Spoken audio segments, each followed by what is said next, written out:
Hello दोस्तों। आज हम पढ़ेंगे ओम स्वामी की किताब प्राचीन मंत्र विज्ञान, ऋषियों का ज्ञान, the ancient science of mantras. अध्याय 11, अपवाद। जब शिव ने मंत्रों की उत्पत्ति की, कोई अपवाद नहीं थे। जिस सिद्ध को मंत्र की दीक्षा दी जाती थी, उस मंत्र की त्रुटियों और संगति को परखा जाता था। समय के साथ मंत्र विज्ञान का विकास हुआ और पुराणों के अनुसार एक ऐसी घटना घटी थी जिसका सबसे अधिक प्रभाव हुआ।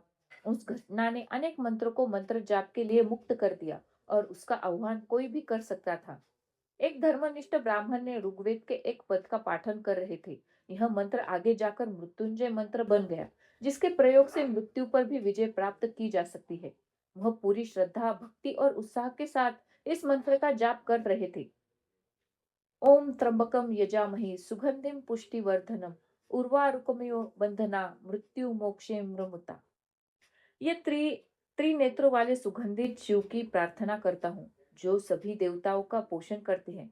वह हमें इस बात का बोध कराए कि हम अपने अमर तत्व से अलग नहीं हैं, जिससे हम संसार के बंधनों से मुक्त हो सके। इस मंत्र के अंतिम अंतिम शब्द मामृतात में दो शब्द है, माँ और अमृतात। माँ का अर्थ है मैं और अमृतात का अर्थ होता है अमर या चिरस्थायी। अमृतात का विपरीत शब्द है मृतात, जिसका अर्थ है नश्वर, विनाशी, अस्थायी। ब्राह्मण ज्ञानी अवश्य थे, पर अंतिम शब्द का मामृतात उच्चार कर रहे थे, जिससे उसका अर्थ बदल गया और मेरी नश्वरता बन गया। उस छोटी सी गलती से मंत्र का अर्थ पूरी तरह से बदल गया और वह उल्टा हो गया। एक शाम जब वह जाप कर रहे थे, शिव अपनी पत्नी के साथ सृष्टि का भ्रमण कर रहे थे। वह पृथ्वी के निकट आए और ब्राह्मण के पास से गुजरे। हे देवी, वह बोले, यह ब्राह्मण तो अज्ञानतावश मंत्र के गलत उच्चारण से मुझसे मुक्ति के स्थान पर संसारिक बंधन की मांग कर रहा है। यदि यह ऐसा ही करता रहा तो इसे कभी मोक्ष की प्राप्ति नहीं होगी। इस बात के लिए संसार आप ही को दोष देगा भगवान। देवी बोली, आप ही मंत्रों के रचयिता है। वह ब्राह्मण तो भक्ति और श्रद्धा से जाप कर रहा है, उसे नहीं पता कि आप उसे उसकी इच्छा के विपरीत कुछ दे देंगे। कोई सामान्य व्यक्ति आपके डमरू से उत्पन्न भाषा की बारीकियों को नहीं समझ सकता। केवल आप ही सबसे सर्वश्रेष्ठ व्याकरण है। शिव आकाश में एक क्षण के लिए रुके और देवी की बात पर विचार किया। मैंने आपके विचार सुने, परंतु मैं मंत्रों से प्रसारित होने वाली प्राकृतिक ऊर्जा के साथ हस्तक्षेप नहीं कर सकता। सूर्य किसी भी सौरमंडल में रहे, वह सदैव प्रकाश और गर्मी ही फैलाएगा। वह ठंडक कभी नहीं दे सकता। उसे अपने धर्म का पालन करना ही होगा। वैसे ही मंत्र की ऊर्जा भी उसके जप और सही उच्चारण से ही निकलती है। इसका कोई समाधान तो होगा। नाथ, देवी विनती करती हुई बोली, कम से कम उसके कोई हानिकारक प्रभाव तो नहीं होने चाहिए। कदाचित मंत्र को निष्प्रभावित किया जा सकता है, क्योंकि सूर्य जितनी भी गर्मी उत्पन्न करे, पत्थर और जल को तो आग नहीं लगा सकता। किसी प्रकार से एक निष्ठ भक्त को सुरक्षित करना ही चाहिए। इसीलिए दीक्षा इतनी महत्वपूर्ण होती है और बहुत सारे नियमों और आदेशों का पालन करना पड़ता है। मानती हूँ, किंतु किसी को भी आपके ध्वनिक रचना से केवल दीक्षा के कारण से वंचित नहीं रखा जाएगी। उन्हें क्षमा कर दीजिए और सही मार्ग दिखाइए। शिव ने देवी को एक क्षण के लिए देखा और दूर अंतरिक्ष की ओर दृष्टि फेरी। ऐसा लग रहा था जैसे वह समस्त सृष्टि को जांच रहे हो और उनके डमरू की रचित सृष्टि के सभी मंत्रों का अवलोकन कर रहे हो। आज से सभी वैदिक मंत्र ध्वन्यात्मक और संगता के परीक्षण से मुक्त है। दीक्षा के बिना भी यदि कोई इसका जाप करे तो भी उन्हें कोई हानि नहीं होगी। शिव ने देवी के नियमों की ऐसी सूची बताई जिनको पूरा करने वाले मंत्रों को अपवाद माना जाने वाला था। उनके जाप से साधक को लाभ तो होगा, पर उनकी त्रुटियों से कोई हानि नहीं पहुंचेगी। मेरा अपना 5 अक्षरों का मंत्र ओम नमः शिवाय भी इन नियमों से मुक्त होगा, और वह सभी मंत्र भी मुक्त होंगे जो महिला सिद्धों द्वारा दी गई हो। कोई, क्योंकि आप स्वयं भी स्त्रियों के वास करती है। देवी, आज आपके प्रयास से मानव जाति को बहुत बड़ा लाभ प्राप्त हुआ है।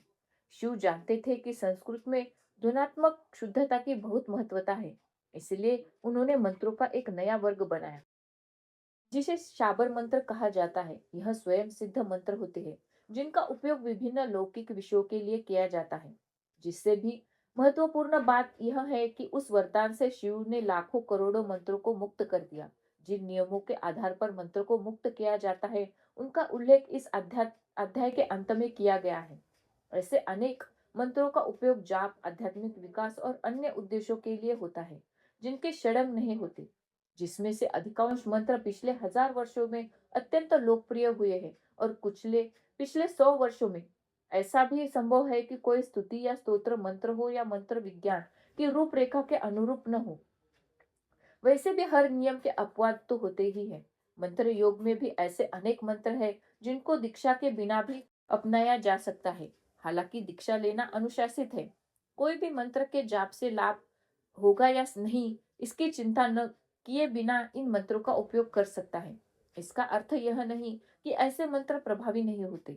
इसका अर्थ केवल यह है कि इन मंत्रों का आह्वान अनेक सिद्धों द्वारा दूसरों की भलाई के लिए किया गया है और उन्होंने इन मंत्रों को अपने शिष्यों को सिखाया भी है। इस कारण से यह मंत्र व्यक्तिगत आह्वान के परे चले गए हैं। इसलिए अपने इनके जप के लिए मंत्र योग के कठिन नियमों की आवश्यकता नहीं है। कुछ औषधि ऐसे होते हैं जिनके लिए आपको डॉक्टर के निर्देश की आवश्यकता नहीं होती और कुछ ऐसे हैं जिन्हें आप दवा की दुकान से आराम से खरीद सकते हैं। ऐसा नहीं है कि बिना निर्देश या नुस्खे की दवाइयाँ प्रभावहीन होती है। उससे किसी को बहुत गंभीर हानि भी नहीं होती या उनके सेवन से किसी की मृत्यु भी नहीं होती। यह सभी जगह उपलब्ध होती है और कोई भी उन्हें डॉक्टर की सलाह के बिना खरीद सकता है। वह मंत्र जो मंत्र योग से के कठिन नियमों से मुक्त है, बिना निर्देशित दवाइयों जैसे ही होते हैं। प्रभावपूर्ण, सुरक्षित किंतु अल्पकालीन। अधिकांश भक्ति मंत्र ऐसे जैसे हरे कृष्ण हरे कृष्ण कृष्ण कृष्ण हरे हरे, हरे राम राम राम हरे हरे स्वयं सिद्ध मंत्र है जिनके षडंग नहीं होते। बहुत कुछ गुरु पर निर्भर होता है। यदि गुरु ने किसी मंत्र का आह्वान किया है और उसे अपने शिष्य को प्रदान किया होता है जो शिष्य शास्त्रों और परंपरा के अनुरूप न हो, तो भी वह मंत्र प्रभावपूर्व हो सकते हैं।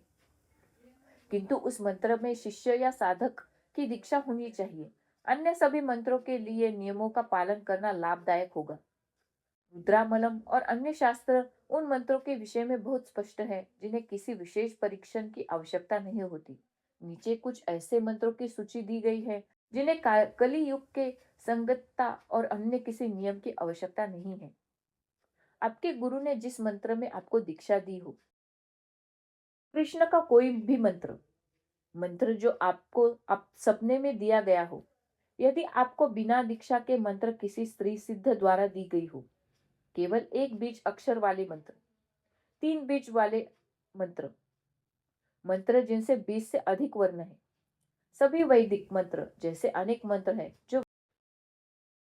जो वैदिक नहीं है, 5 वर्णों वाले मंत्र, 8 वर्णों वाले मंत्र, किसी भी मंत्र को जो इस सूची में नहीं है, उसे प्रभावपूर्ण होने के लिए दीक्षा, सही प्रकार से आह्वान और मंत्र योग के सभी नियमों का पालन करना आवश्यक है। यहाँ पर हमारा यह अध्याय समाप्त होता है। मिलते हैं हम अपने अगले अध्याय में। नमस्कार।